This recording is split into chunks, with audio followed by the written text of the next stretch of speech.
This is the James Webb Space Telescope, but the part that interests me is this giant golden mirror on top. There is something about this shape. It's so visually pleasing.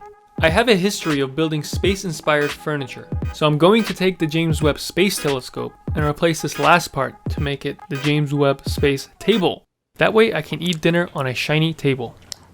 The way I'm going to do this is to take a surface and cover it in gold, then give it 3 legs inspired by these 3 arms. But covering a table with gold is going to be expensive, so I was planning on using the next best thing, brass. But due to the packaging, there were too many creases that would not come out. So I moved on to plan B, which was these smaller hexagonal mirrors. With a solid plan, I grabbed a sheet of plywood and chopped it in half. Then I could lay out the mirrors and get a visual on how big the table was going to be. But after arranging them to look like the telescope, there was a problem. The table would end up being way too small, so I added an extra row of mirrors and came dangerously close to the size limit of my plywood. This new size required way more mirrors, so while I was waiting for those to arrive, I started building a hexagon which will mark the center of the table. It also has a secret function that will make sense by the end of the video.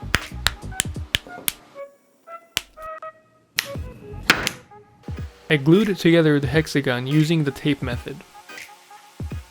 Then cut out the shape as accurately as I could using the world's oldest jigsaw.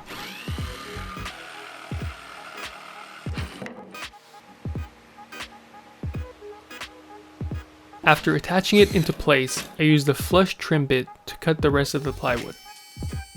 Once the second order of mirrors had arrived, I arranged them into the new shape. But I overlooked a crucial detail. So the new configuration requires 37 hexagons, and the mirrors are sold in a 12 pack. So that means I had to buy a whole nother set and wait for it to be delivered just to take one tile. Even Cosmo was judging me. The innermost tiles needed to be perfect. They will form the foundation of the rest of the tiles. So I taped them together before mixing some epoxy and spreading it around with a foam brush. The brush wasn't the best way to do it, so I switched to an old gift card instead.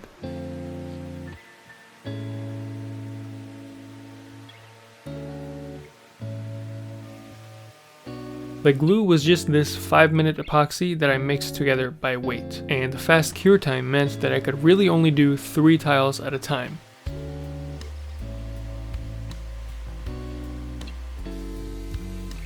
But I kept at it 3 at a time until I spiraled my way outwards and covered the whole table.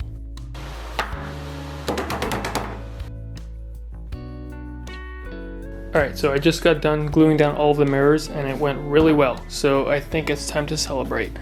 I've been saving these cigars for years for a special occasion like this.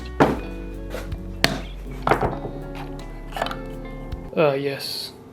These are flush trim bits, and just in case some of you aren't familiar with it, it's basically a cutter attached to a bearing, and only cuts the shape that the bearing touches. I'm going to use this to cut the wood to match the shape of the mirrors, meaning I would need an exact template of the hexagons that my router bit could follow. So here I am gluing together scrap pieces of plywood to create a template. I wasn't sure how this was going to work out, but it was the only way I could think of making this cut. So reluctantly I clamped the template into place and started to make the cut. However, I don't think I'll be using this method again, because there were a few close calls like this one.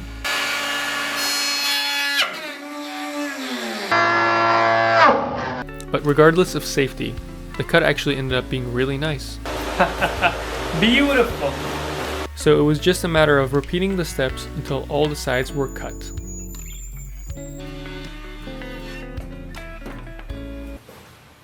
Wow, that'd be funny if I just drop it. Oh! My dad then came over to see how the build was going. You like it? آره قشنگه. تازه اینا رو برمی‌داری تو. این همین پلاستیک روشه. ولی برا خوشگل میشه، ولی میگم که این من یه فکر برای اینجا. It's gonna look good, don't worry. Using the chamfer bit in a probably not recommended way, I cut a 45-degree chamfer all around the bottom of the table to give the illusion of a floating mirror in space.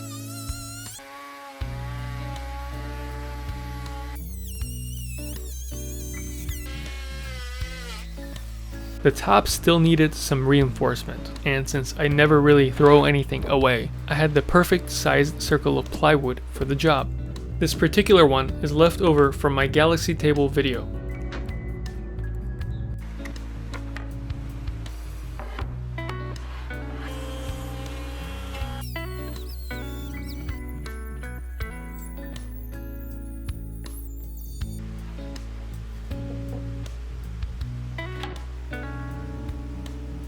That might have been too much.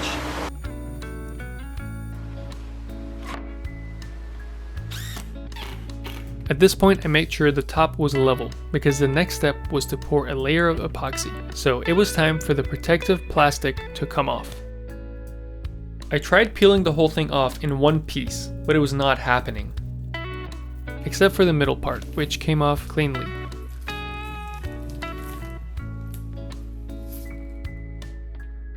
Now, I really underestimated how much epoxy was needed to cover the top. I ended up using 3 times more than anticipated. I kept mixing and pouring more, and spraying it out with a gift card, until I used every last drop of the epoxy I had.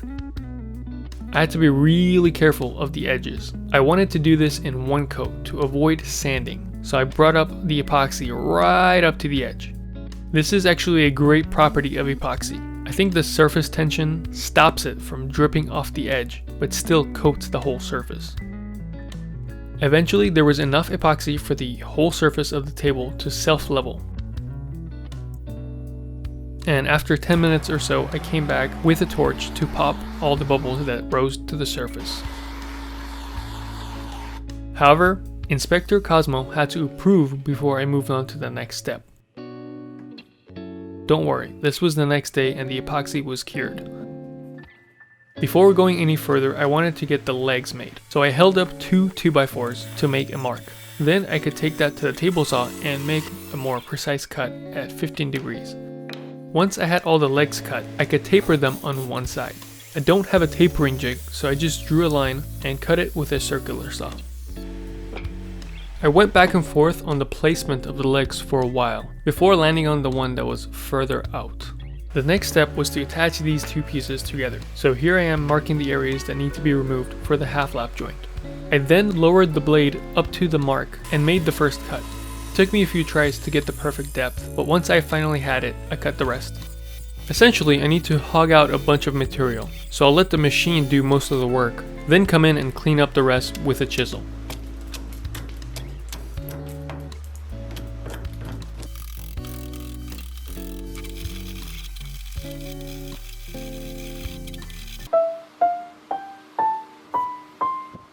Once the leg pieces were all cleaned up, it was time to add glue and clamp everything tight.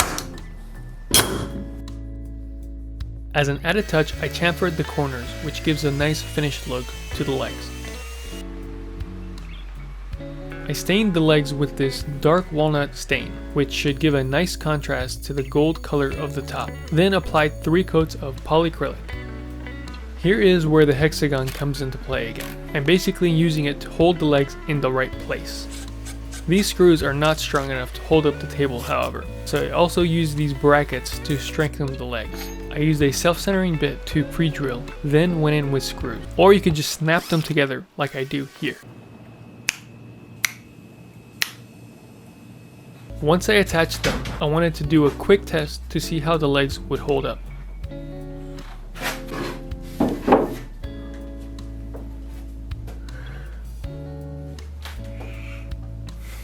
Other than the box being a little bit too big, it looked awesome.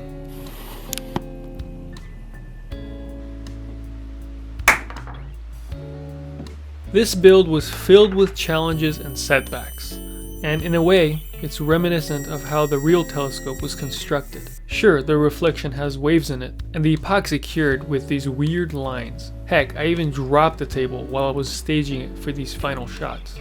Just like the real telescope. But I didn't let that stop me, because if the nice folk at NASA could finish the telescope years overdue and billions over budget, then I could build a simple table. After all, I'm just a mere creator, and so are you. One of the best works that you have done so far. Thanks for watching, bye.